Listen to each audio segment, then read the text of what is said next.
저소득층과 취약계층을 위해 지급되는 바우처 부정수급 문제는 끊이지 않고 있습니다. 최근 5년간 적발된 금액만 300억 원에 달하는데 정부는 별다른 개선책을 내놓지 않고 있습니다.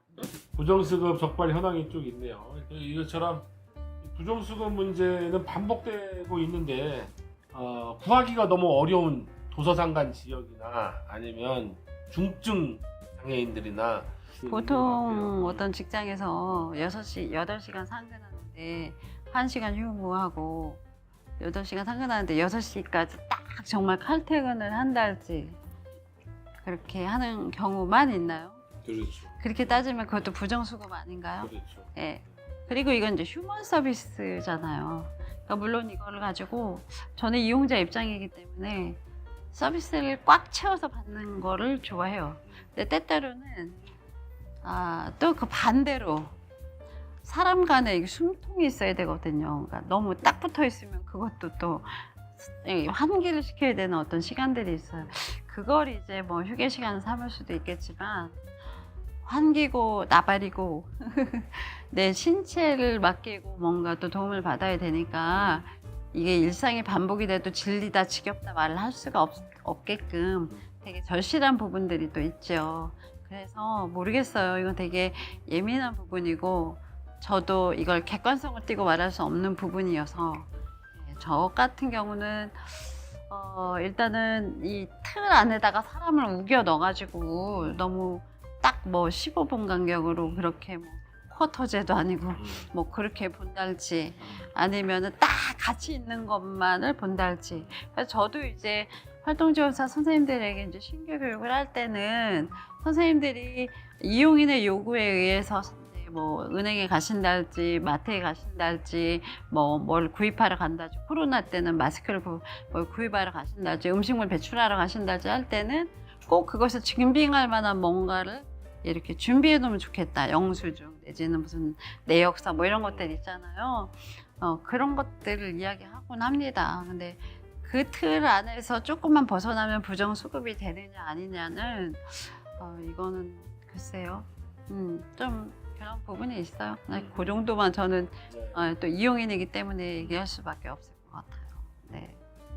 근데 위원님이 말하는 그런 말씀하신 부정수급은 사실은 큰 퍼센테이지를 차지하지는 않을 것 같아요. 여기서 지금 말하는 300원 막 이런 거. 저런 거요? 네.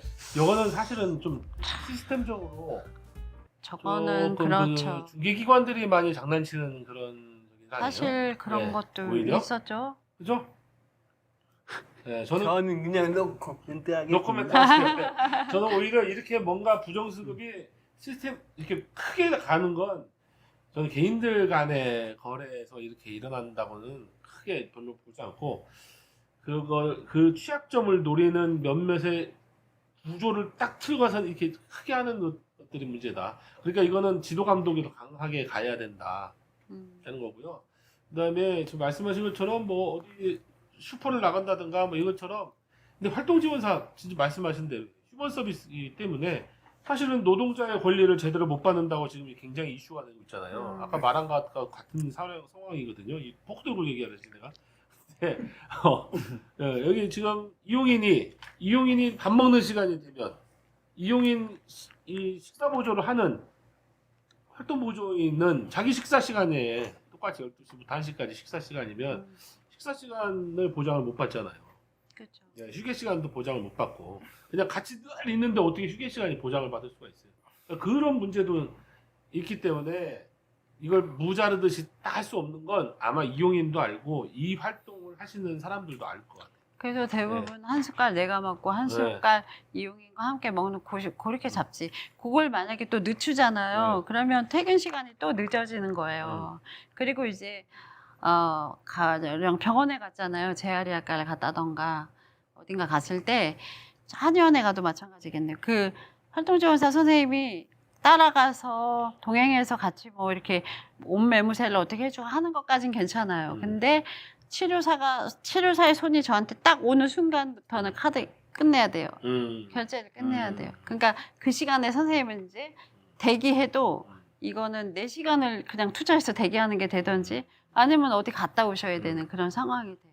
네. 오히려 이 음. 시스템 자체에 네. 불합리한 점이 더 많다. 그러면 저는 그 재활의학과에서 치료 받을 때도 체위도 변경도 해야 되고 선생님이 필요한데 그때는 이제 치료사의 손에서만 저는 이제 그 맡겨져야 되는 그런 상황이 되죠. 그래서 예전에 보건복지부에도 글도 올리고 했는데 네. 뭐 그거는 지자체하고 당신의 상황을 잘 설명해서 지자체가 된다고 하면 되는 거다 이렇게 얘기하더라고요. 그래서 그런 사례도 있었어요. 네, 또 그런 게 있어요. 그래서 부정수급 문제로 사실은 그 이용자들이나 활동 지원사로서 열심히 활동하고 계시는 저런 앞에 우리 훌륭한 분들 계시잖아요. 그리고 화면에 늘 안 나오지만 네, 저 같으면 저 성질머리를 감당하면서 저렇게 오래 할 수가 없어요. 그것만 봐도. 네. 근데 저런 분들과 왜? 그러면 내비둬도 잘할 거야. 이런 거는 부정수급 문제로 둘을 공격하게 해서 위축되게 만드는 건 오히려 난 좋지 않다. 이렇게 보는 건데 어쩔 수 없이 그렇게 되는 부분도 좀 있는데 이거는 현장에서 계속 일어나는 문제고 네. 그다음에 중증장애인 기피 문제는 너무너무 뭐 저희가 계속 많이 다뤘는데 그래서 한 선생님이 연결이 되면 언젠가 만난 때가 있으면 헤어질 때가 있잖아요. 그래서 지금 4년이 됐다, 3년이 됐다, 5년, 6년 이렇게 가면 불안해지는 시점이 있어요. 이제 때가 돼가는구나 이런 생각을 하면서 또 활동지원사 선생님들 이렇게 돌봄 제공 인력 하시는 분들도 이게 젊은 분들이 많이 없으시잖아요. 그렇다 보니까 저 아까도 말씀드렸지만 덜 아픈 사람이 뭐 더 아픈 사람을 돌보고 예, 또 나이 좀 저기 한 사람이 또 더 많은 사람을 돌보고 뭐 이런 사회가 되는데 활동지원 서비스는 사실 테크닉도 필요하지만 힘도 필요해요. 그런데 막 이렇게 하시다 보면 뭐 인대가 늘어났다던가 막 이렇게 어딘가 골절까지는 아니어도 아무튼 타박상이 있다던가 이런 우려 때문에 중증장애인들은 항상 그런 부분들이 있고 제가 아는 중증장애인은 그냥 본인이 공고해요. 페이스북 이런 데에다가 나 홍길동 나이 몇 세 장애 유형 뭐 내 시간은 얼마 들릴 수 있습니다. 또 내가 원하는 서비스는 이거 내 가족원은 어떻고 내 주거지는 어떻고 이런 것들을 쭉 하고 자 이제 연락 주시오 땡땡땡 이렇게 하는 거예요.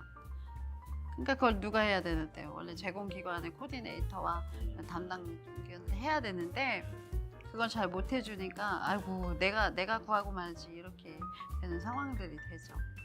네.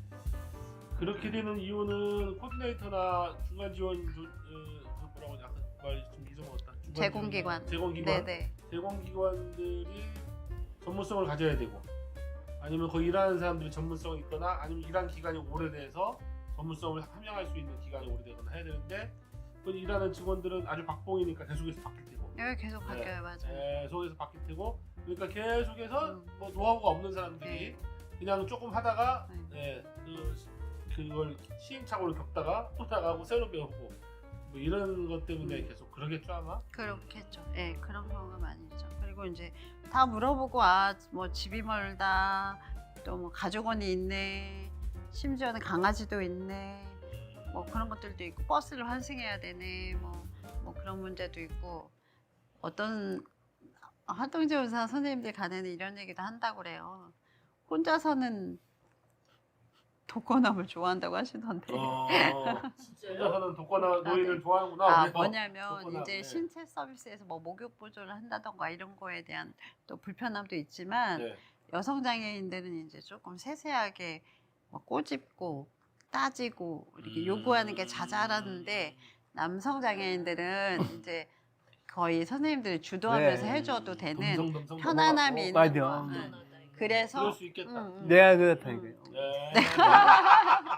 그렇다고 해요. 근데 이제 어떤 분은 예전에 보니까 그 발달 장애인은 다 중증 장애인이니까 근데 그 목욕 보조를 해주는데 성인이니까 여성 선생님이 활동지원사가 남성 장애인을 해준다는 게 참 그렇지만 또 뭐죠? 그 생물학적으로 또 이렇게 그 남성성을 드러내지 못하는 장애를 가진 분들도 있어요. 그러다 보니 그냥 어떤 분은 솔직하게 표현해 그냥 악이라고 생각해요. 뭐 아들이라고 생각해. 뭐 이런 표현을 하시면서 하시는 분들도 있어요. 처음엔 못 하겠었는데 하다 보니까 괜찮아지더라고요. 이런 얘기도 하죠. 정이 들고 뭐 하다 보면. 네, 네. 그리고 이제 뭐 이렇게 서로 이제 하다 보니 아 이런 부분에 이 사람은 힘들구나 하고 이제 그런 마음도 공감대도 형성이 되는 것 같고. 네. 그리고 아까 남자 독거 장애인이 상대적으로 편하다 이것도 또 사례로 조금 저기를 하면 남자가 혼자 식당 가잖아요. 네, 남자가 식당 혼자 갔을 때 젊은 친구가 그래서 가서 맛이 있으면 단골이 된대요. 그래서 단골로 계속 먹어요 이제. 근데 식당 아주머니 사장님이 바뀌어도 말을 안 걸어줘야 되는데 맨날 오니까 말을 딱 걸어주잖아. 그럼 안 가. 그다음부터 부담스러워서 아.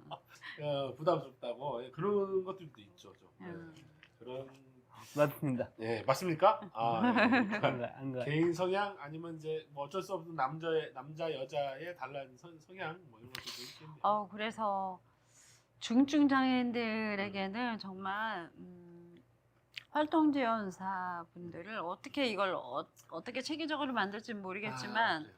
저도 지금 거의 준하상이거든요. 음, 그렇다 보니 굉장히 이렇게 일거수일투족 많이 도움을 받아야 돼요.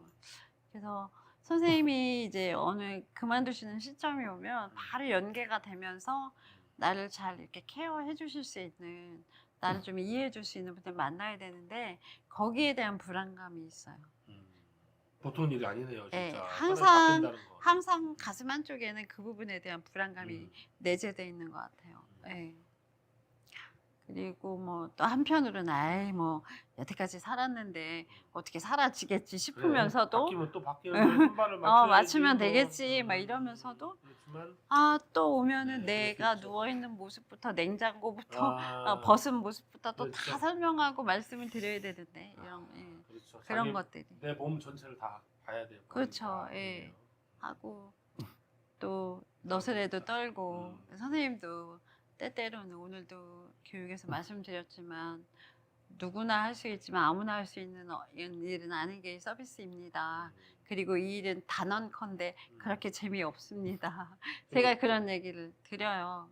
그런데 한 사람이 달려 있습니다. 그래서 어떤 선생님이 재밌는데. 오시느냐에 따라 저는 온 매무새가 깨끗해질 수도 있고 그렇죠. 아닐 수도 있고 이렇게 슬리퍼 신을 수도 있고 구두 신을 수도 있습니다. 이런 표현을 제가 세세하게 좀 합니다. 어떤 사람이 오냐에 따라서 그냥 삶의 하여튼 질이 그래서, 달라진다라고 네. 말씀드릴 수 있을 네. 것 같아요. 그러네요. 하여튼 그래서 중증장애인 기피 문제나 이게 나왔어요. 여기 지금 뭐 띄워 올려드린 것처럼 이건 뭐 아주 오래전부터 이미 나왔던 얘기고 네. 21년 뭐 이때도 국감에서도 국회의원들도 따지고 다 했는데도 이건 아마 만성적으로 앞으로도 계속 반복될 일일 것 같다. 그다음에 가족 돌봄에 대한 거는 아까 제가 영상 이렇게 찾아놨는데 또 지속적으로 지금 가족 돌봄 허용해달라 하는 얘기도 있었죠. 우리가 코로나 때 한시적으로 좀 허용을 해줬어요. 부모가 직접 발달장애인 자녀를 활동보조하는 거에 대해서 50% 급여를 주는 걸로 했다가 이제 코로나 끝나가면서 걷어들이기로 했었는데 지속적인 요구로 5월 20일자 기사를 보니까 최중증 발달장애인 돌봄에 가족이 엄마 아빠 뭐 직계 가족이 있죠. 활동 지원 한시적으로 허용하겠다. 또 이게 한시적이야. 완전히 풀어놓은 건 아니고. 그래서 언제까지 풀어놨냐면 2026년 10월 말까지 해서 한 2년 또 이제 풀어놨다고 합니다. 그래서 이게 저는 좀 공감이 가요. 사실은 가족은 객관성을 뗄 수가 없고 또 이렇게 정당하게 뭔가를 요구하기도 사실 불편한 관계이긴 해요. 돈으로 계산할 수 없는 관계이기도 하고요. 그럼에도 불구하고 저 같은 경우는 200 몇십 시간이 저도 있는데 아까 저는 8구간에 해당이 되죠. 그런데 활동지원사 선생님을 밤에 이제 남편이 없다던가 아파서 입원을 했다던가 어떤 상황이 될 때 저는 밤에 혼자 있어야 되는데 그럴 때 야간에 서비스를 받고 싶어도 이게 그 행정상 밤에는 안 되게 돼 있어요. 그래서 선생님이 9시 출근하시고 6시 퇴근하셨어요. 그럼 B 선생님이 오셔서 최대한 하실 수 있는 게 10시까지란 말이에요. 그래서 저는 그 이후에도 서비스를 받은 적이 있어요. 자비로 부담해서. 네, 제가 계산을 해서. 근데 이제 아시죠? 그 밤 시간 10시가 넘어가고 빨간 날은 1.5배로 이제 정산이 된단 말이에요. 그러니까 그걸 계산해서 저는 몇 시까지만 있어주세요 라고 하고 계산해서 드려야 되는 상황인 거죠. 제 시간은 남아 있더라도. 예, 나는 밤에 필요한데 뭐 이런 상황이 되니까 제 친구 같은 경우도 그럴 때 이제 뭐 특별 지원, 아까 말씀하신 긴급 지원 뭐 이런 것들을 받으려고 했으나 그것도 또 이제 이런 게 있어요. 뭐 가족원이 일시적으로 부재한다. 그때는 중간에 애매해요. 아파도 계획적으로 아파야 돼요. 그러니까 뭐냐면 초반에 아프던가 아예 그걸 써버리게 아니면 후반 그 월 말에 아파야 돼요. 뭐 그런 식으로 해서 이 장애인들이 뭐 그 부정수급 뭐 이런 잣대로만 갖다 들이댈 게 아니라 사실상 이 시간을 굉장히 효과적이고 실제적으로 사용을 해야 되는데 거기에 있어서 제도적으로 엄청 막아놓고 써 그래놓고 주고 왜 못 써? 그리고 문자도 와요. 아까 그 사회서비스 전자바우처에서 충분히 이걸 활용하십시오. 그래서 이런 어떤 그 저기가 있어요. 모순이 있습니다. 이 제도가. 그럴 때는 가족에게 저는 제 말은 다른 가족 있잖아요. 근데 가족이 원가족이 있고 또 뭐 2차적으로 또 꾸리는 가족이 있는데 만약에 남편의 부재라면 친정 엄마가 된달지 누가 된달지 간에 이렇게 좀 해줄 수 있는 거를 그런 식으로 또 하면은 예, 아니면 아예 개방해가지고 밤에도 쓰시오. 쓰고 싶을 때 쓰시오 하던지요. 예. 이제 이 문제는 첨예하게 갈등이 또 있거든요. 그래서 우리 이장희 의원이 욕을 많이 먹었던 부분이기도 하고 발달장애인이나 이제 활동지원 제도가 가족이 하면 안 되냐. 그런 부분에 대해서. 원래 자립생활 패러다임에서의 원칙적인 부분하고 그건 큰 문제가 있는 거다 이거. 그래서 요거 아주 첨예해요. 이것도 한번 나중에 또 다뤄는 봐야 될 것 같아요. 그래서 요것은 어쨌든 기사로는 저는 오늘 소개만 해드리려고 했던 건데 한 2년 정도 유예가 됐다. 이게 있었고요. 그 다음에 갈등 부분을 좀 보려고 그래요. 그래서 여기 보면 여기는 강원도네요. 니들 내 집에 와서 일하는 사람이잖아. 활동지원사 니들 우리 집에 와서 일하는 사람이잖아. 근데 이제 활동지원사들 우리는 가정부가 아닌 장애인 활동지원사다. 해서 업무 시간 외에 서비스 제공 요구하는 게 33%, 이용자 외에 가족에게 서비스를 요구하는 경우도 21%. 그러니까 활동 지원사인데 우리 남편한테 밥상 차려줘. 아니 우리 남편 아니면 아이 뭘 챙겨줘. 그건 아니죠. 등등 해가지고 이런 것들이나 업무 시간 외를 요구하거나 이런 것들이 그거는 이제 있어요. 이용자 교육이 또 돼야 된다 생각하고 예, 가족 외에 본인 외의 것들을 요구할 수도 없고 그런데 이제 저는 가끔 이 얘기는 하는데요. 제가 강아지 한 마리를 키웁니다. 선생님이 강아지 똥도 치워주세요. 아이고 이쁘네 잘 쌌네 이러면서 치워주시는데 또 한 분은 강아지 별로 안 좋아하세요. 그럼에도 불구하고 그냥 치워주세요. 근데 아주 혐오해서 싫어하시는 분 아니고서는 이 부분은 그렇게 따져보면은 내가 그것까지 해야 돼요? 하면 맞는 말씀이에요. 예, 그리고 내가 안 하겠다 하면 안 하실 수 있는 부분이에요. 근데 하시다 보니 이 사람을 이해하고 서로 이제 어떤 그런 유대감이 생기다 보니 내가 그냥 치워주면 되지 라고 생각을 하시는 거예요. 예를 들어 조금 더 깊이 들어가면 저는 이제 선생님이 깊이 들어가실 수는 없습니다. 잠깐 얕게 들어가면 선생님이 저하고 중식을 같이 하세요. 근데 이제 저희 집에서 그냥 해결하세요. 근데 원래 중식은 이용인이 제공하게 돼 있지는 않아요. 예, 대부분의 이용인들이 그렇게 또 넉넉한 상황도 아니에요. 그럼에도 불구하고 내가 선생님한테 그렇게 할 때는 어떤 마음이 있냐면 그걸 그렇게 계산하고 따지고 싶지 않은 거예요. 근데 이제 이렇게 예를 들어볼게요. 제가 바깥에서 14,000원짜리 갈비탕 한 그릇 먹을 거면 저만 먹나요? 그럼 활동지원사 선생님 것까지 제가 사요. 그러다 보면 어딘가 한번 움직이는 게 저한테는 좀 부담이 많이 돼요. 이제 이동한다면 또 뭐 이런 또 교통비까지도 부담을 해야 되니까. 그럼에도 불구하고 서비스가 충족될 때는 그런 것들을 감안을 한다는 거예요. 어느 정도는. 근데 선생님이 또 차를 한 잔 사신다던가 뭐 그런 게 있지만요. 그런 유명하네. 그런 부분에서 어떤 경비나 비용이나 이런 것들이 발생했을 때 그것도 양자 간에 잘 협의가 돼야지, 아니면 정말 그 부분 가지고 또 힘들어지는 경우도 있거든요. 그래서 처음에 아예 선생님 만났을 때 선생님 뭐 이렇게 해서 중식은 선생님이 준비해 오시면 좋겠어 이런 얘기를 한다던가. 그럼 내가 만약에 이제 수용이 돼야 돼요. 예전에는 선생님들하고 그렇게 해오시라고 저는 합의를 했었거든요. 예. 그런 부분들이 또 이용인들도 있습니다. 여행 갔을 때 여행 경비 이제 이런 거 제가 가자고 했으니까 제가 다 충당을 한다던가. 예, 그런 부분도 있고. 선생님들마다 다 달라요. 어떤 선생님은 당신이 드시는 물까지도 갖고 오시는 분도 있어요. 아니 저번에 활동지원사 네. 12년 됐던 베테랑 그 부분은 네. 거꾸로 얘기를 이 사례하고 완전 반대로 얘기를 하시는 거예요. 자, 이제 내가 이용자인데 네. 활동지원사가 와서 네. 내가 밥 먹으러 갔는데 네. 활동지원사가 어떻게 밥을 안 사줄 수가 있냐 네. 이렇게 하시는데 네. 완전 반대로 이분은 쇼핑 같은 걸 가면 네. 은근히 요구를 한다는 거예요. 은근한 요구. 네, 옷 같은 것도 한번 사줬으면 좋겠고 밥도 좀 사줬으면 좋겠고 이렇게 이제 그런 그거는, 이용인도 있어요. 이용인이 맞아요. 나이가 어리거나 뭐 이제 이렇게 했을 때겠죠. 그래서 그럴 때는 또 본인이 어떻게 보면 내가 이 사람 때문에 돈을 버는 거니까 그렇죠. 이게 그렇게 또 안전할 수 생각하실 없는 수도 그런 있죠. 분위기가 형성될 수도 충분히 있죠. 저는 반대로 완전히. 맞아요. 네. 저는 안 그랬어서 그런지 모르겠는데 이제 이용인 입장에서는 아 내가 선생님 때문에 이렇게 살지 고맙지 이제 이런 마음이 드니까 뭐 나만 먹나 선생님 한 그릇 사드리지 이제 이런 마음으로 이제 한 번이 두 번 되고 이제 많아지면 힘들어. 각각의 사례마다 다 틀리고 사람마다 틀리고 성격마다 틀리고 이런 것들 다 있는데 네, 케바케, 네, 네, 케바케. 케이스 바이 그래서 케이스.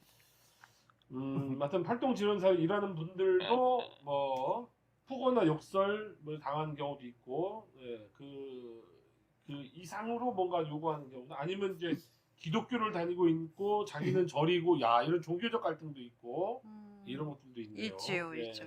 이런 것도 있겠네요. 은근히 또 이제 이용인이 불교 신자인데 또 그 서비스하는 활동지원사 선생님이 기독교인이면 기독교인이면 또 뭐 이렇게 저걸 하려고 제사 음식 같은 거 장 안 봐주겠다 그런 분도 있고 서로가 포교하려고 말이야. 포교하려고까지는 아니어도 아니 여기가 만약에 절실한 기독교인이야 아침마다 막 믿습니다 하면 안 따라갈 수는 없잖아요. 맨날 가서 예전에 이제 저 또 그런 경우 있더라고요.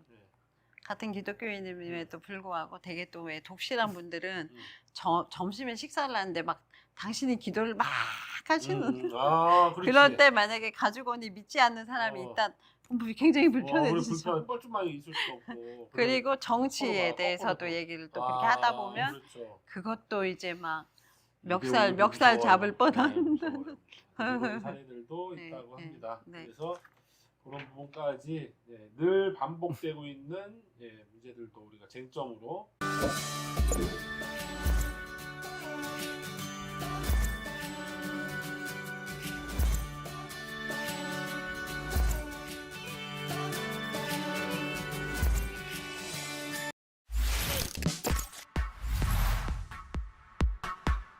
전동 휠체어 타신 분들한테 여름은 어때요? 전동 휠체어 타고 우비 보면 네. 이렇게 엘리베이터 버튼 누르기도 힘들고 그런 게 많이 힘들어요. 그러니까 활동지원사 선생님하고 꼭 같이 다녀야 되는데 그냥 다니다 잠깐 비를 만나면 사람은 비 맞는 거 괜찮은데 기계를 아껴야 돼요. 내가 맞아도 네, 저는 맞는 거 괜찮아요. 괜찮은데 얘가 맞으면 골치가 아프니까 네, 그런 부분이 많이 휠체어에 오히려 신경이 많이 쓰이더라고요. 눈이나 비에 취약하죠. 그러니까 비 왔을 때도 눈만큼 미끄러울 것 같아요. 그리고 이제 밖에가 많이 마모가 되면 그런 현상이 더 많이 있죠. 안 다니는 사람도 많더라고요. 휠체어 타면 비 오면 그냥 나가는 거 외출 포기하고 약속도 취소하고 이런 친구들도 있고 그래도 왜 저처럼 돌아다니는 사람도 있고 일단 비 오면 쥐약 인터넷을 네.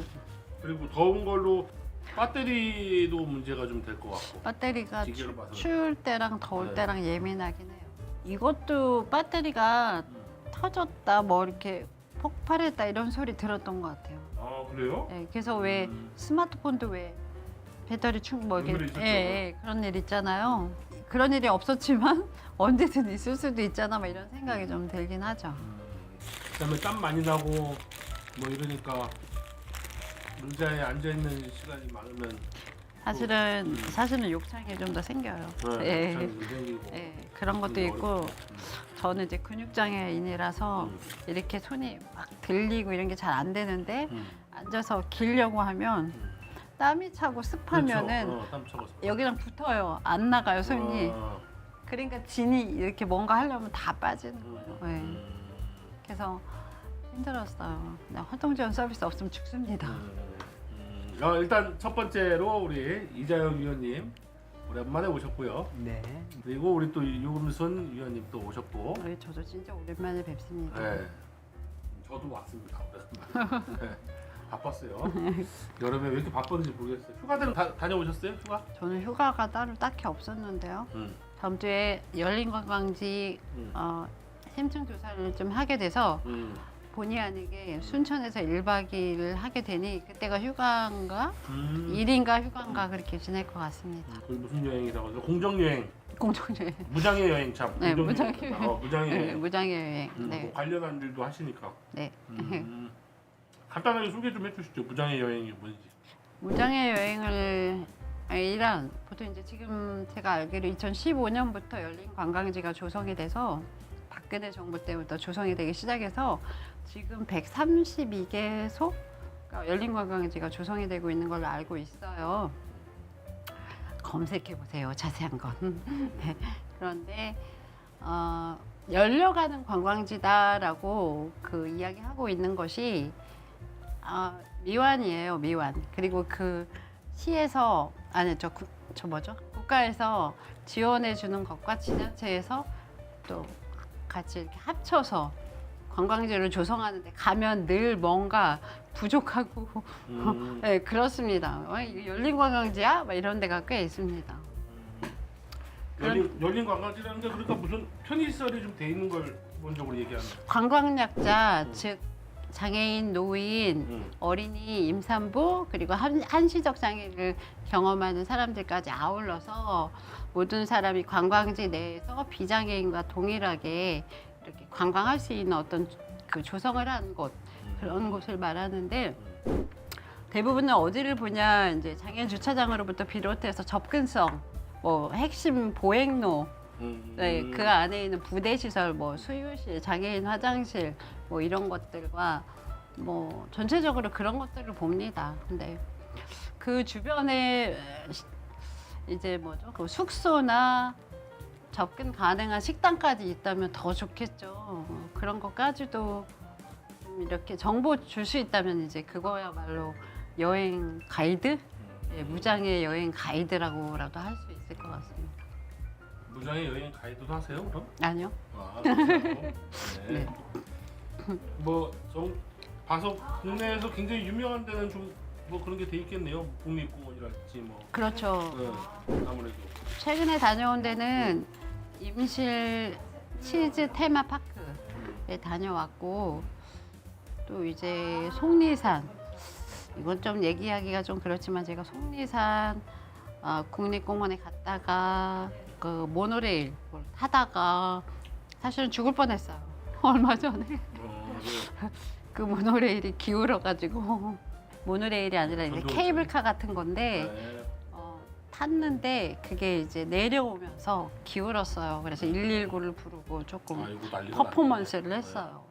근데 다행히 제가 하나도 다치지 않고 하차하긴 했는데 그 사이에 이렇게 죽을 수도 있겠구나 모노레일 타다가. 그런 생각도 하고 그랬습니다. 근데 아마 그 전에 전동휠체어를 3대까지도 탔었다고 이제 그 안내해주는 가이드분이 하셨는데 저는 그때 휠체어가 한 대였거든요. 나머지는 이제 다른 분들이었는데 다 내리고 저만 못 내린 거예요.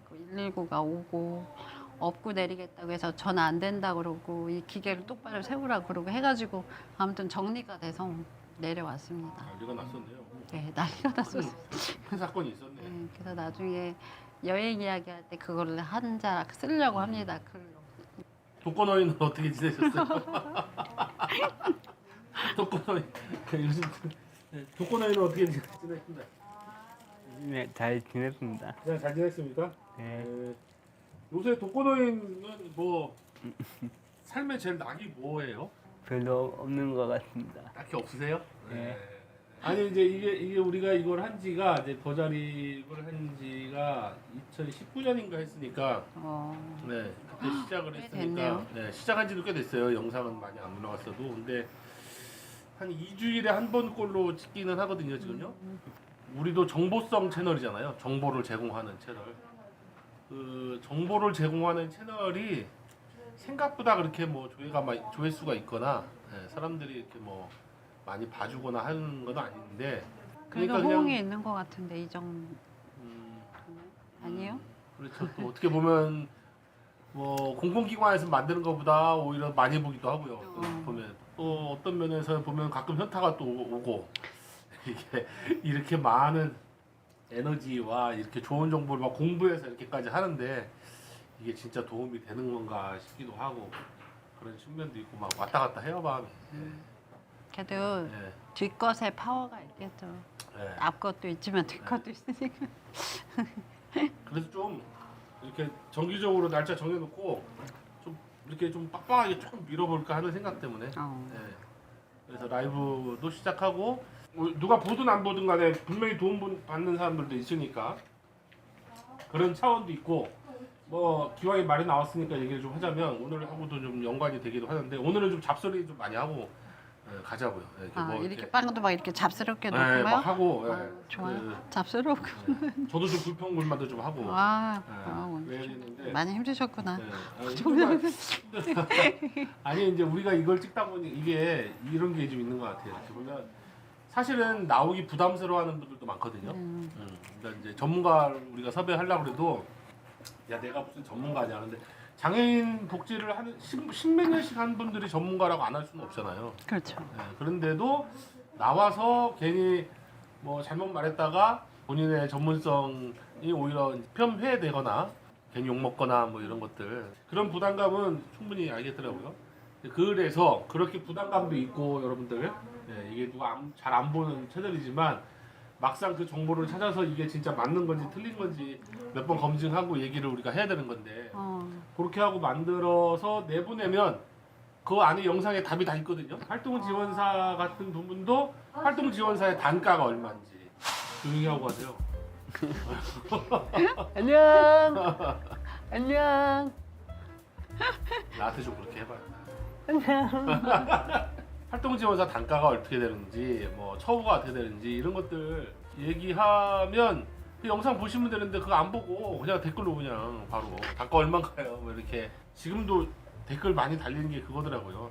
활동지원사들 25% 기관에서 떼가는 게 큰 문제다. 그거 떼가면 뭐 안 된다. 뭐 이걸 갖고서는 많이 싸우고 뭐 이렇게 하시는데 과한 거까지는 뭐 어떤지 몰라도 그거 전혀 가져가면 안 된다. 뭐 이런 그런 거는 좀 우리 영상 보셨으면 충분히 또 이해가 되실 건데 우리 이전 의원님이 그거 갖고 얘기를 많이 해가지고 매번 그냥 좋은 말만 하는 것보다는 아주 이제 내가 싸워야겠다. 제가 만난 활동지원사 선생님 지금 저랑 함께 하고 계신 분 중에 한 분은 충분하다 이렇게 얘기하시는데 그렇게 적다고 생각 안 한다 또 이렇게 생각하시는 분도 있고 저도 어딘가에 이제 몸담고 소속이 돼서 교육하고 하잖아요. 그럴 때 거기도 20%든 10%든 이렇게 뗀단 말이죠. 강의료에. 근데 저는 제가 거기 소속이 되어 있기 때문에 그 부분에 대해서는 수긍을 하는데 저 같은 경우도. 근데 이제 너무 이렇게 차이가 많이 난다던가 그 협회나 단체나 그 중개기관마다 차이가 나는 건 그건 조금 그런 것 같긴 하더라고요.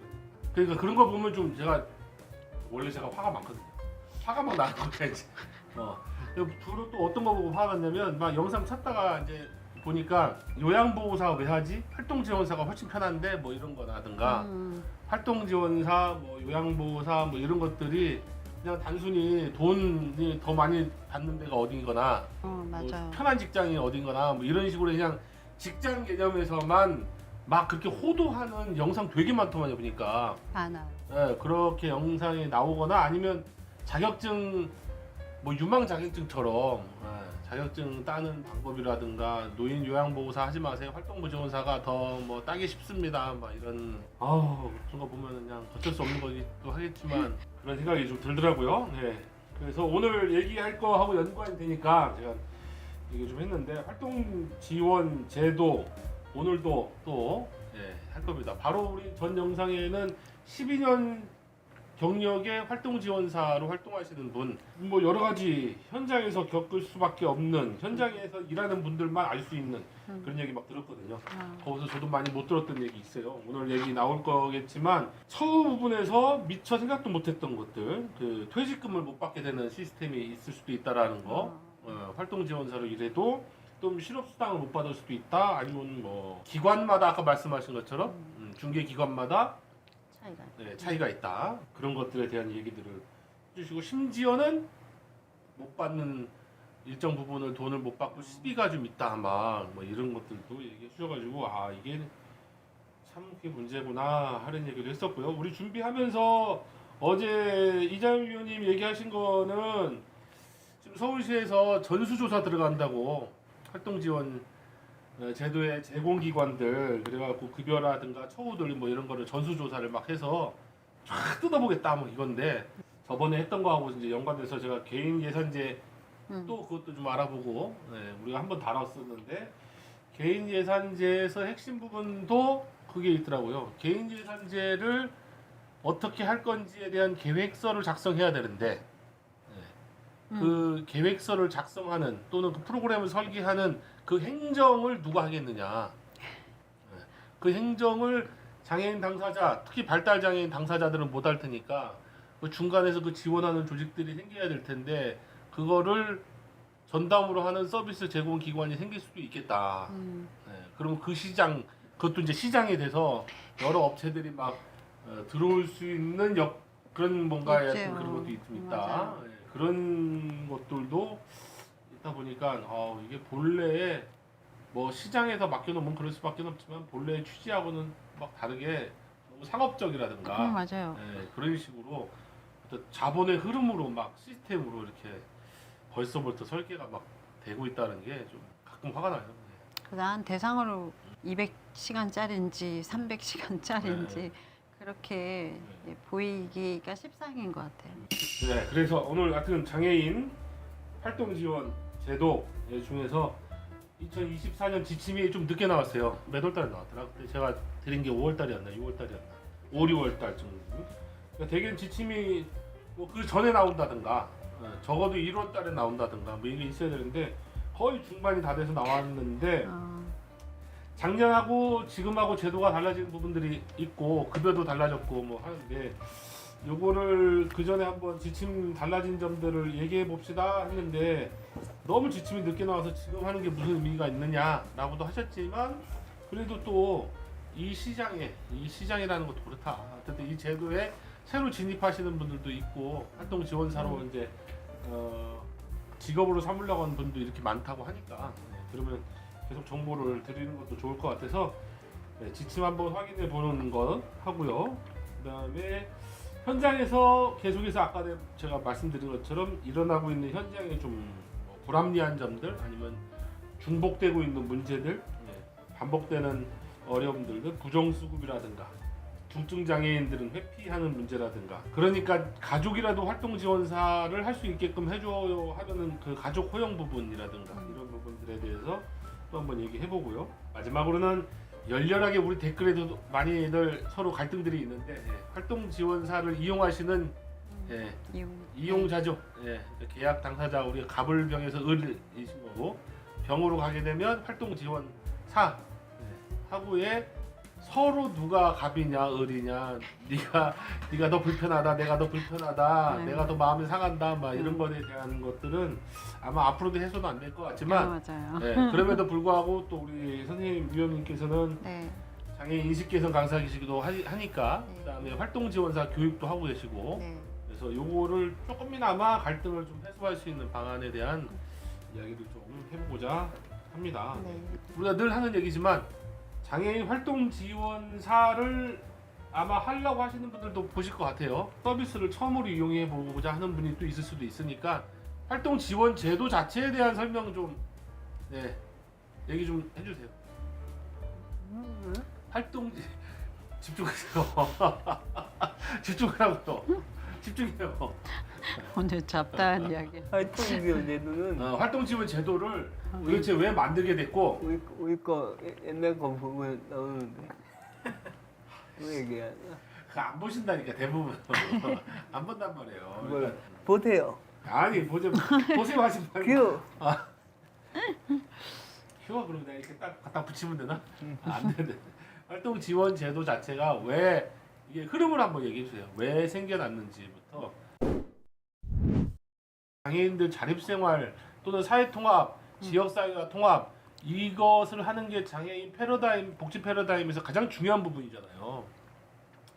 옛날에는 장애인들이라고 태어나면 사실은 회피하거나 눈에 안 보이는 걸로 치부하거나 그 다음에 너무너무 부담되면 시설에 집어넣어 버리거나 그래서 시설에 집어넣으면 저 어디 시 외곽 같은데 이런 데 가고 평생 그렇게 살다가 그냥 죽는 문제들이 생겼으니까 야 이렇게 살지 말고 지역사회 안에서 자신들의 가족이든 아니면 친구든 지역사회 안에서 보통의 삶을 살게끔 해야겠다. 이런 패러다임이 모두에게 공감을 좀 사게 됐고 이걸 우리가 자립생활 또는 지역사회 통합 이렇게 얘기하는데 그거를 지원하기 위한 가장 중요한 게 활동 지원 제도로 얘기 나온 거 아니에요? 잘 얘기하셨네요. 네. 근데 이게 역사적으로는 어떻게 그럼 우리나라에 도입되고 지금 이렇게 막 남발이 되는 이런 기억이 문제도 있지만 잘 네. 기억이 안 나는데. 아니, 그때 얘기 다 했잖아요. 몇 년도에 2007년에 네. 쭉 한번 얘기 좀 한번 훑어서 얘기 좀 해주세요. 사회복지 공동모금에서 시공사업을 했었죠. 아 2005년에 예. 2005년에 사회복지 공동모금에서 할 때는 뭐 했었어요? 이름이 그러니까 저도 막 헷갈리는 거잖아요. 활동 보조사, 요양보호사하고 비슷한 거 뭐 그런 것들. 아니 명칭이 활동보조라는 명칭을 썼을 거예요. 장애인 무슨 도움이 이렇게 들어가지 않았을까요? 그렇죠. 무슨 도움이 일단 보조사 뭐 발단은 저와 같은 근육 장애를 가진 사람이 경상도에 살았는데 그 경북 어딘가 함양인가 어딘가 제가 지금 정확하게 말씀을 못 드리겠네요. 거기에서 이제 겨울철에 아무도 가족도 없고 아무도 없는 시간대에 보일러가 터져서 동사를 했다. 예, 그래서 그때 그 주변에 있던 장애인들이 연대를 해서 네. 제가 알기로는 노들 장애인 야학이나 서울의 그 DPI, DPI나 뭐 장애인 재활협회인가 거기도 그렇고 아무튼 6개 단체가 연대를 해갖고 이제 장애인 저 생명권 뭐 이런 것들을 놓고 하다가 나중에 더 많은 지방에 있는 단체들이 또 연대를 해서 이 제도를 만들게끔 하게 됐다. 뭐 역사는 그렇다라고 저는 알고 있어요. 맞아요. 네. 네. 장애인 운동 역사 안에서 이게 나온 거잖아요. 좀 보면 저도 이제 지금 그렇게 말씀하시니까 몇 가지 생각나는데 그 욕실 안에서 있다가 돌아가신 분들도 있었고 네, 그래서 그때 잘해서. 한참 말 나온 게 24시간 돌봄도 필요하다도 있었고 생각해보면 장애인이 이동하는데 이동을 보조하는 사람을 따로 붙인다는 게 그 전에는 상상도 못한 그렇죠. 일이었잖아요. 상상도 못했죠.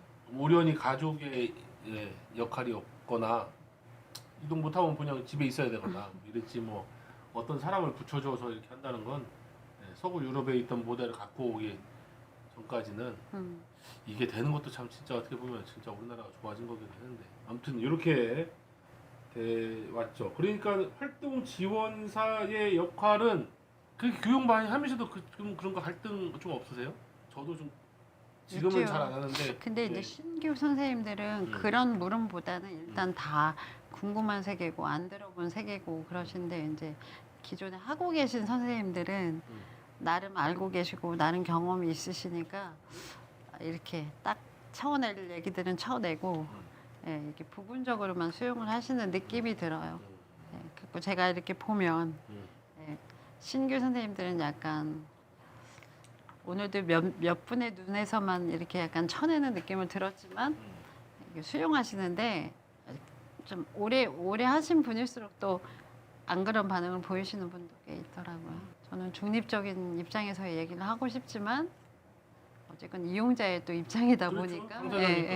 이용자의 얘기를 하게 되고 이럴 땐 이렇더라. 그리고 당사자주의 뭐 이런 자기결정권 뭐 이런 얘기들을 하니까 아무래도 서포트 하시는 입장에서는 에이 편 들어주기네 이렇게 생각하실 수도 있어요. 예, 예. 저는 교육을 이제 지금은 잘 안 나가는데 그 전에 한참 교육 나갈 때 그 느낌이 뭐냐면 어쨌든 직업적으로 선택하시는 것도 많이 있으니까 직업이죠. 예 이걸 직업으로 하시는 분들도 있고 아니 근데 대부분은 이제 지금은 좀 다를지 모르겠어요. 제가 몇 년 전에 했을 때까지는 대개는 연세가 좀 되신 분들이 예, 정년퇴임 하고 오시거나 이런 분들이 내가 적당히 돈도 좀 벌고 그다음에 남는 시간도 활용하는데 이게 좀 가치와 보람도 있었으면 좋겠고 예, 보람도 있고 적당한 시간 네, 내가 여유 시간을 하루에 2-3시간 여유 시간을 보람 있으면서 뭐 차비 정도 용돈벌이 정도는 됐으면 좋겠다. 아주 너무 이상적인 말씀이죠. 그래서 제가 꼭 다시 여쭤보거든요. 그러면 보람이 있고 그런 시간이면 좋겠는데 용돈벌이 정도 수준이시면 얼마 정도면 되겠냐고. 자원봉사를 하는데 기왕이면 좀 뭐 차비 정도 나왔으면 차비 정도면 어느 정도로 원하시는 한 20만 원, 30만 원이면 되겠냐고. 그러면 또 그건 아니잖아요. 아니죠. 그거. 그건 아니에요. 그러니까 그런 것에서 그 갈등이 좀 이렇게 계속 뭐라고 이게 딱 정의되지 못한 부분들이 좀 있는 것 같아요. 있어요. 예. 끊임없이 있는 것 네. 같아요. 예. 자꾸 봉사라든가 이런 걸로 생각을 하시고 그러니까 좀 전문성 문제를 자꾸 얘기하는 것 같고 장애인들이 사회 통합을 위한 일이다. 그러니까 장애인들 몇몇을 단순히 이동 보조하는 걸로 차로 아침에 어디다 데려다 주고 저녁에 데리고 오고 이 정도로 그냥 내가 남는 시간에 차 운전 해준다. 이 정도로 마음 먹으셨으면 이제 막상 연결이 되고서 보니까 머리도 감겨줘야 되고 식사 보조도 해야 되고 혹시나 저 대소변에 대한 신변 처리까지 해야 된다 그러면 아 뜨거라 싶죠 이제. 그래서 그런 것들을 좀 생각을 좀 하셨으면 잔소리처럼 얘기했습니다. 욕 많이 먹겠지만 할 수 없어. 예. 저는 그렇게 얘기를 좀 하고 근데 실제 현장에 나가보면 예, 실제로는 그냥 자동차로 오며 가면만 해주는 경우도 많이 있어요.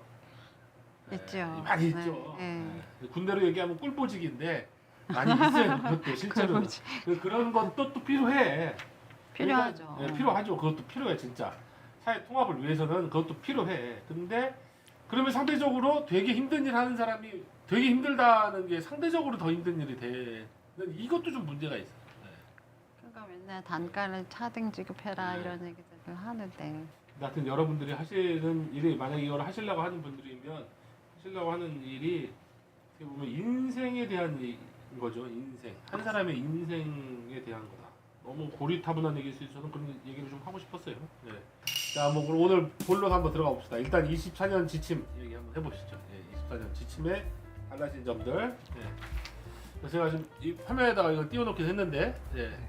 장애인 활동 지원 사업 안내 이렇게. 24년 지침이 23년 거에 비해서 많이 뭐 특별하게 바뀌거나 조정되거나 이런 것보다는 그 23년에 있는 거에 대해서 약간 보충됐다?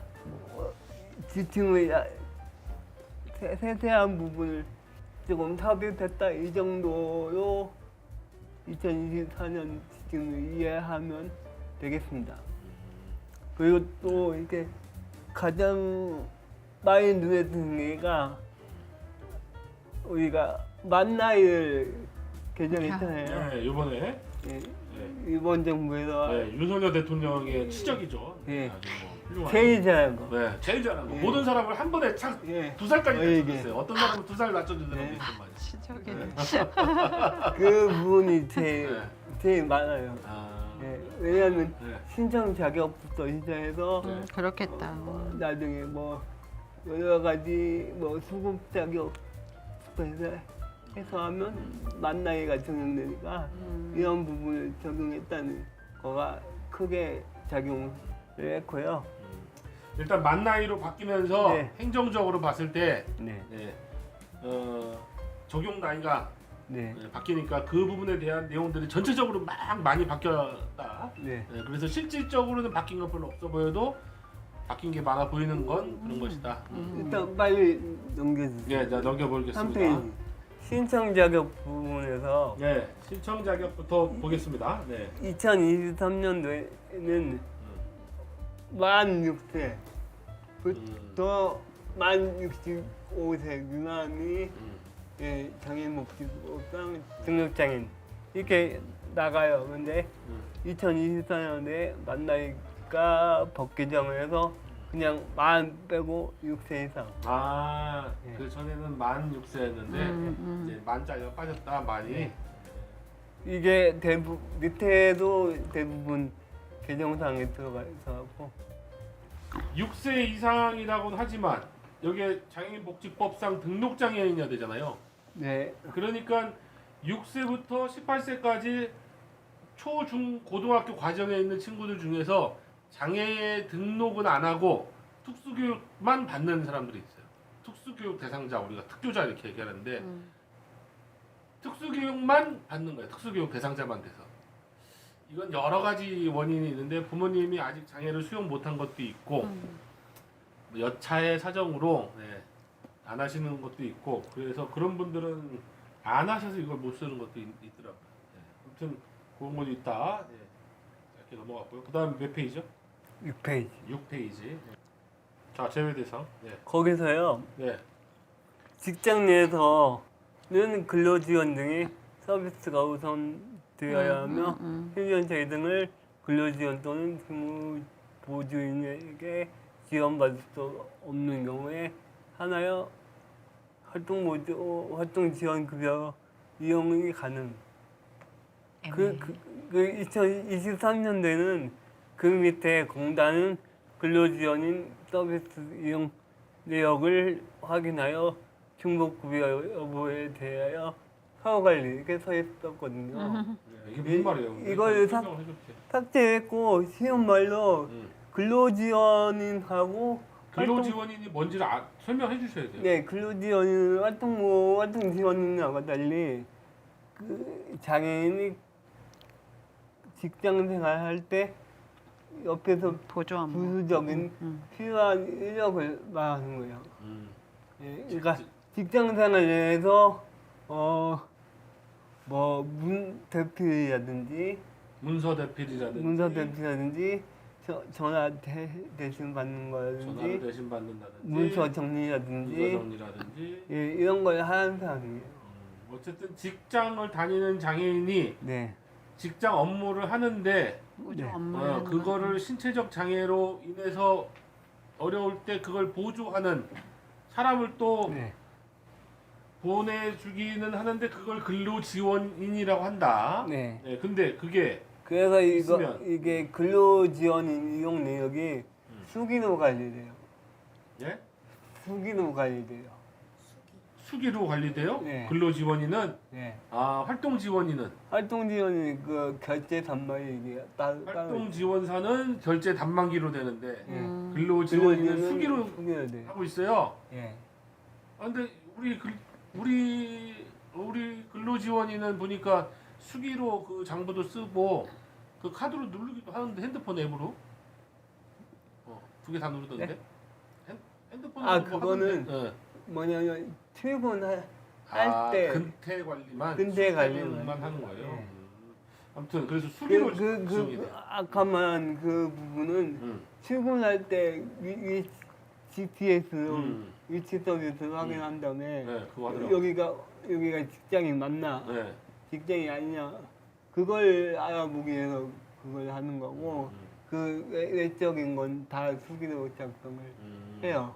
예, 그래서요. 그래서 이 아까 말한 2023년도에 공단은 근로지원 서비스 이용 내역을 확인하여 중급급여 여부에 대하여 사후관리 이 부분을 아예 삭제한 이유가 이 부분을 근로지원인은 근로복지공단에서 지원되기 때문에 이 부분 좀 필요 없다고 생각해서 공단에서는 중급급여 여부를 확인할 수 없다고 해서 삭제시켰어요.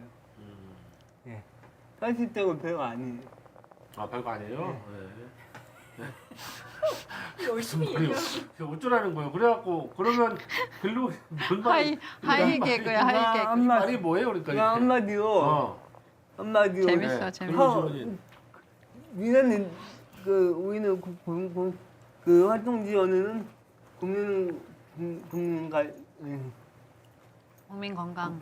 국민연금공단. 연금공단에서 관리하고 국민연금공단에서 연금 관리해요? 공단. 아, 네. 건강보험공단이 아니고? 아니고. 예.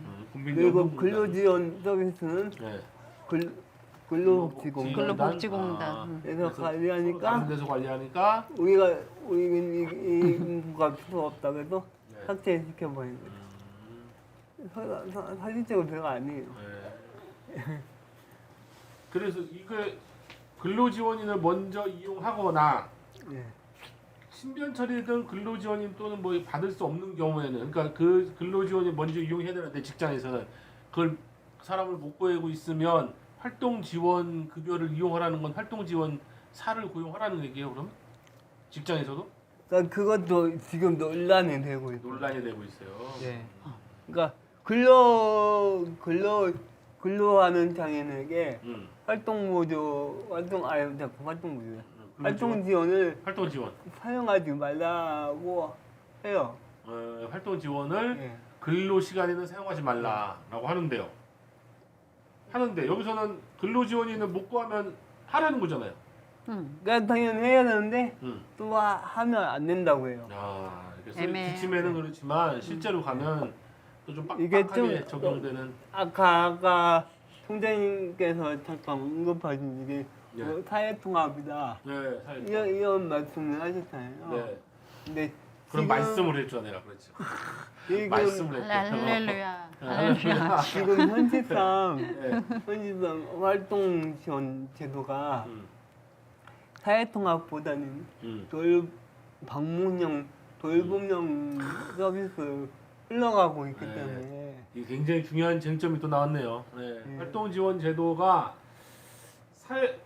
중증 장애인의 사회통합을 위해서 나왔는데 보통의 삶을 위해서 나왔는데 결국은 돌봄, 네. 돌봄 주간보험 뭐 시설 이거하고 똑같은데 그냥 방문형 어떻게 보면 돌봄 아니냐. 아, 서비스 형식으로 흘러가기 때문에 흘러가고 있다. 예. 이게 좀 데이트하는 부분이기도 하고 아, 이 서비스 대립하는 부분이다. 이 서비스가 있는데 이 서비스를 안 쓰고 왜 활동 지원 서비스를 이용해서 근로 지원을 대처하고 있냐 이거 하지 말라는 정부의 좀 권고가 있어요. 그래서 이것 때문에 사실적으로 직장 생활을 좀 포기하는 장애인이 좀 늘고 있다. 그래요. 그걸 못 구한다는 건 근로지원인을 못 구한다는 거잖아요. 지금 이제 그거를 못 구한다는 거잖아요. 예, 그렇죠. 근로지원인을 왜냐하면 네. 근로지원제도가 아까 말한 대로 활동지원하고 틀려갖고 옆에서 활동지원은 뭐 신체 서비스, 사회활동 서비스라든지 이런 걸 하는데 그에 반해 근로지원인은 딱 정해져 있어요. 전화 받는 거, 뭐 네. 문서 접수하는 거. 네네네. 그 외에 그 신체 서비스 네. 못하게 돼 있기 때문에. 그래서 근로지원인도 우리 한번 또 얘기해야 될 것 같아요. 근로지원인도 이게 참 문제가 많더라고요. 네. 하여튼 하다 보면 끝이 없지만 아무튼 가장 어려운 문제가 네. 점심시간이에요. 어. 점심시간에 네.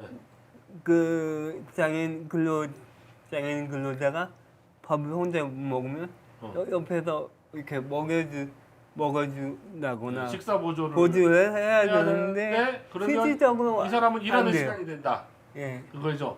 예. 그때는 그때는 활동 지원 서비스가 딱 따와야 들어와야 되는데 아, 그러면- 그러면 바톤 터치해서 네, 우린 근로 지원이는 자기 휴게 네. 시간이 되고 선생님은 활동 지원사는 일하는 시간이 그 되고 한두 시간을 하기 위해서 또 왔다 치고 빠지고 그렇죠. 이동 시간 때문에 또 안 하려고 할 테고 그런 식이 된다는 구하기 거. 어렵고.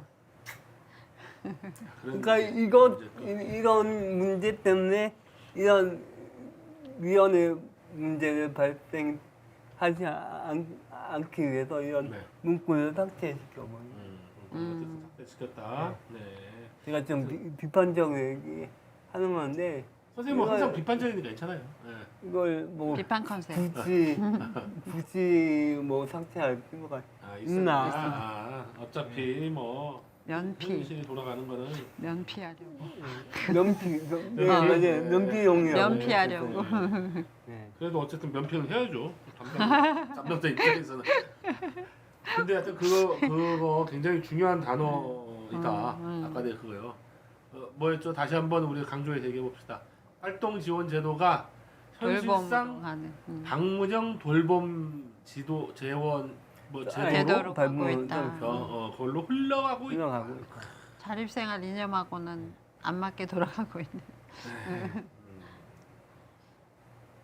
돌봄이 필요한 건데 야 방문해서 돌봄을 하면 뭐 좋은 거지 왜 그거 갖고도 투덜거려 이렇게 한다면 아, 이게- 안 들리네 이런. 이게 투덜보다는 예전에 저희가 자립생활을 했을 때는 그때만 해도 조금 뭐 인진력이 되는 사람들이 인지능력. 굉장히 많아서 뭐 거기에서 외치고 뭐 사회활동에 막 참여한 장애인들이 많은데 했는데 뭐 지금은 뭐 코로나 시대를 거치고 해서 장애인들이 많이 이렇게 목소리가 약해지는 예 그게 있어요. 그래서 맞아. 코로나 영향도 굉장히 큰 거. 예. 아 현장에서 그렇게 느껴요? 예. 코로나 이후로 장애인의 말하자면 운동성이 현장에서 좀 그렇게 느끼는 게 아니라 아, 제가 그렇게 그렇죠. 네. 현장에 지금 없으니까요. 아, 예. 본인은 그렇게 느껴요 이제? 네. 저도 그렇게 코로나 느껴요. 이후에. 동의해요. 위축됐다고 해야 되나? 아. 약간 위축되는 부분들이 있는 것 같고 이제 예전하고는 달라졌다라는 시스템으로 가는 느낌이 들기는 해. 네. 봐야 돼요? 9페이지 9페이지요? 네. 그 농업 농촌에 있는 네. 사람들은 알겠죠? 네. 이 농촌에 있는 사람들 신청서를 낼 때 네. 예전에 농업을 하고 계신 분들은 네. 농지원부 또는 농업소득 보전 직접 직불금차를 냈었는데 말도 되게 어렵네. 네. 그러니까요. 다시 알려주세요. 농지원부 또는 농지원부 예, 네, 또는 농업소득 농업소득 보전 직접 직불금차 들어도 모르겠다. 하여튼 뭐 그런 뭔가를 이걸 냈대요. 냈대요. 네, 보세요. 냈는데 네. 지금은 농지법이 개정돼서 네. 농지대장 음. 예. 그것만 내면 된다? 네. 아, 네네. 제가 좀 찾아봤는데 네. 농지원부하고 네. 농지대장하고 거의 같은 개념이라고 하더라고요. 네. 근데 땅이 뭐 시골에 있는데 농사 안 지면서 농사 네, 짓는 걸로 네. 해갖고 지원금 받는 거가 있더라고요. 그렇게 장난치는 사람이 많으니까. 네. 그래서 그런 그걸 거 농지법이 개정됐어요. 그러니까요. 그런 네. 차원에서 뭐 좀 개정된 게 있다 그래서 네. 23년에 비해서 또 어디 봐야 됩니까? 10 급여 비용 및 산정 기준. 자, 봅시다. 2023년 그 1시간 결제했을 때요. 15,570원인데 15,510원. 네, 15,570원. 2024년도에는 16,150원. 그리고 심야 또는 공휴일은 2023년도에는 23,350원. 그리고 2024년도에는 24,220원. 참고로 할 만한 거 이거 한번 같이 보시면 이 단가가 작년 단가가 15,570원 그리고 지금이 16,150원을 해갖고 뭐 500 몇십 원 올랐다는 거예요. 단가가 500 몇십 원 올랐는데 이거 제가 퍼센트로 따져보니까 약 한 3% 정도 뭐 오른 것 같더라고요. 네, 그 정도 올랐다 하는 게 있고 2024년에 그러니까 최저 시급으로 보면 활동 지원사는 최저 시급으로 보면 12,113원 정도가 된다. 25% 중개기관한테 주는 거를 제외하고도 그다음에 가상급여 3,000원 정도 된다 이게 있더라고요. 그래서 580원 올랐네. 580원. 네, 580원. 2023년에 15,570원, 2022년에 14,805원 이 정도니까 되게 5% 정도씩 올랐는데 내년도 예상 어떻게 됩니까, 형님? 네? 내년도 많이 오를 것 같습니까? 아니요. 네, 내년도 많이 안 오를 것 같아요. 저도 그렇게 보는데 그거는 제가 최저시급 이제 보니까 이렇더라고요. 내년도 최저시급 아마 기사로 많이 보신 분들 있을 텐데 바야흐로 이제 10,000원 시대가 열렸다 이렇게 얘기는 하지만 1030원이더라고요. 그래서 인상률을 보면 2023년에 5% 인상, 24년에 2.5% 인상, 2025년에 1.7% 인상. 10,000원 넘긴 했는데 1.7%밖에 최저 시급이 안 올랐어요. 국민 전체에 대한 최저 시급이. 그러면 이게 활동 지원 단가도 활동 지원사에 대한 단가도 그렇게 많이 오르진 않겠구나. 뭐 미루어 좀 진정할 수 있는 것 같고요. 이 활동 지원사에 대한 단가는 아직 발표가 안 됐는데 아마 이것도 내년에 2025년 기준이 또 한 5월이나 좀 나오겠죠. 네. 네, 좀 되게 왜 이건 늦게 나오는지 잘 모르겠어. 근데 25년에 요양보호사 최저시급 이거는 나왔더라고요. 요양보호사에 대한 거는 나왔어요. 그래서 2025년에 최저시급이 지금 1030원인데 뭐 이렇게 근데 이제 요양보호사 같은 경우에는 최저시급이 주휴수당 합쳐서 12,036원이다. 그러니까 요양보호사보다는 활동지원사가 최저시급이 좀 높기는 높아요. 상대적으로 두 개 그냥 아주 단순한 비교만 했을 때는. 네. 그런데 어쨌든 그렇다. 네. 그래서 이것도 별로 안 오른 걸 보면 활동 지원사도 크게 안 오를 것 같다는 거는 예상할 수가 있을 것 같아요. 제가 볼 때는 3% 인상도 안 될 것 같아요. 3% 인상 정도가 됐을 때 580원 오른 건데 뭐 지금 최저시급이 1.7% 올랐으니까 뭐 똑같이 뭐 2% 정도라고 치면 한 400원 뭐 이 정도 정도밖에 안 오지 않는 300원, 400원 정도. 되게 활동 지원사가 몇 년 주기 같은 게 혹시 있나요? 아 저는 이렇게 봅니다. 네. 허니문 기간이 있다. 2년. 허니문 기간이 2년이라고 생각하고 그걸 넘어가면 이제 또 돈독하고 또 이렇게 그런 관계가 될 수도 있는데 그때 이제 서로 이렇게 뭔가 자기 입장만 고수하고 배려 안 하고 뭐 그럴 때는 둘 다 초심을 잃어버리면 안 되는 것 같아요. 그리고 이제 활동지원사 분들도 초심을 가지셔야 되겠지만 이용인도 마찬가지예요. 그렇죠. 어느 순간 전락하거든요. 저분을 나의 뭐 도구처럼? 그럼 그건 아니잖아요. 그렇죠. 우리도 몇 시간짜리 대상자는 꼭 아니잖아요. 그렇게만 보면 그때는 이제 힘들어지더라고요. 제가 알기론 저뿐 아니라 주변의 사람들도 우리 그 활동지원 서비스를 이용할 때도 우리 간에는 허니문 기간이 있다. 그런데 한 2년 정도인 것 같다. 막 이런 얘기를 해요. 네. 그렇군요. 네.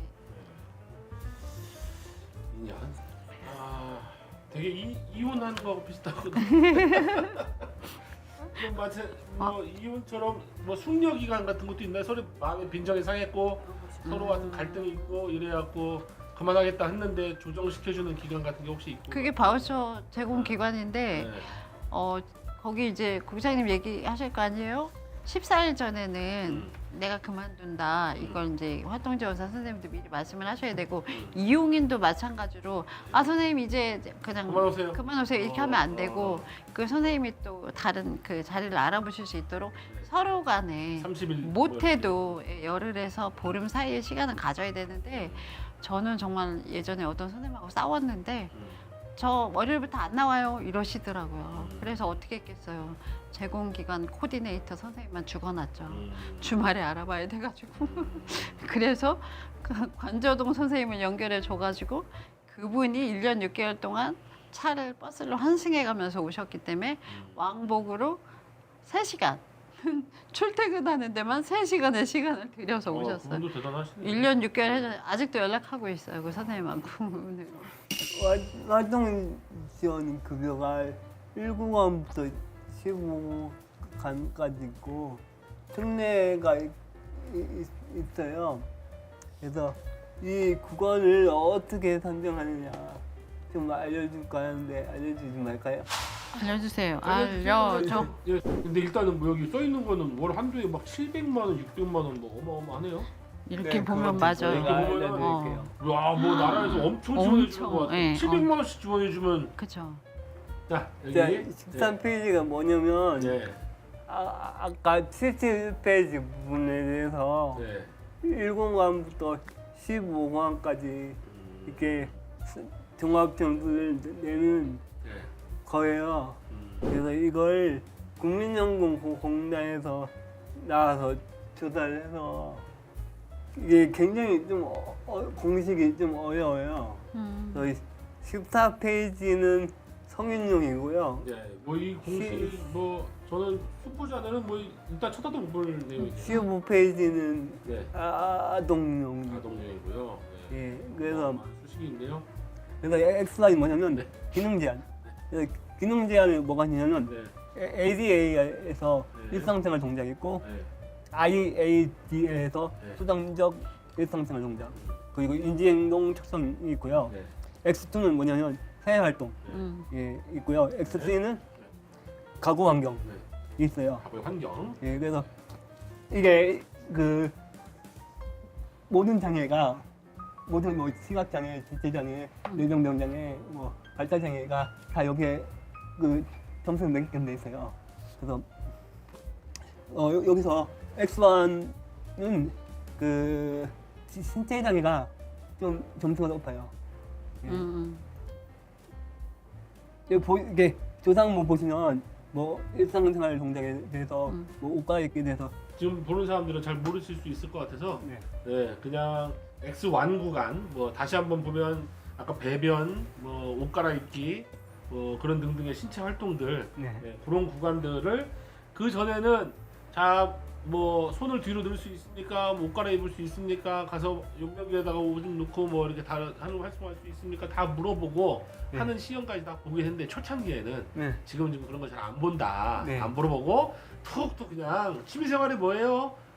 아빠가 좋아요, 엄마가 좋아요, 뭐 이렇게 네. 물어보면서 슬금슬금 보고 집에 가서 이제 본인이 그 직장에 돌아간 다음에 네. 심사위원들이 대충 이렇게 네. 그 노하우가 많이 쌓여서 그런 거기도 하고, 그렇죠. 네 그렇게 하기도 하기 때문에 오히려 질문을 했을 때 대답을 잘해야 된다는 것도 또 있다. 예, 그렇죠. 네 그렇게 얘기하시는 것 같아요. 네.